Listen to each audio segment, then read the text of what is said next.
This video shows how to define reports in XLReporting. We will take you through the main steps: the Define menu. The top section of reports show the overall settings. These show the layouts that you may already have defined. This is the layout that's currently selected. Finally, we have the Save button and the Actions menu. Now let me talk you through the various settings. With Group, you determine where this report will be shown in the menu. With the source field, you define which dataset is the basis for this report. Any linked datasets will automatically be included. In user roles, you decide who will have access to run this report. If you leave it blank, all users will have access. As part of defining a report, you can define the fields. We're going to do that by selecting Define and Define Fields. That brings up this screen. What this screen shows you is, based on the selected source data, all the fields that you can choose from, including any linked datasets. So that's shown in this panel, where you can decide which fields you want to be displayed and be available in the report for layouts. You can also look at a graphical diagram of the tables involved. Next is, in this panel, you decide what you're going to do with those fields.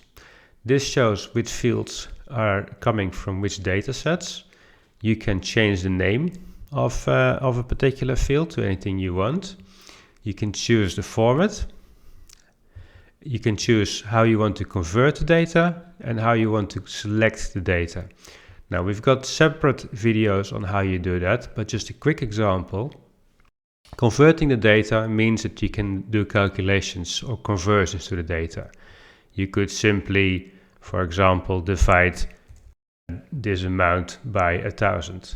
You can also select information, like you could just have the British company, for example. So this example will only select the GB company, and it will divide all the actual amounts by 1,000. Please check out our other videos where we talk about dynamic user selections and much more complex conversion of data. But this is the basic principle. You decide which fields you want to be available in the report. You decide if and how you want to convert those.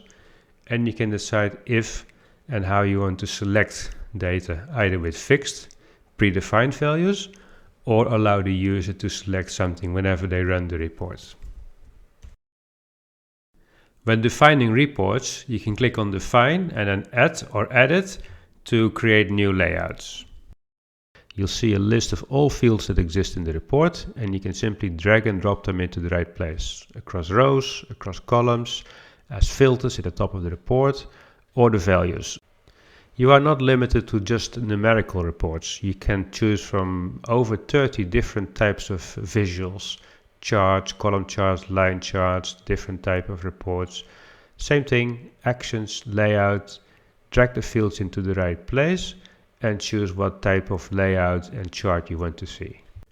If you place fields into filters, they are shown at the top of the screen, and you can interactively work with your report or chart in a very charming way.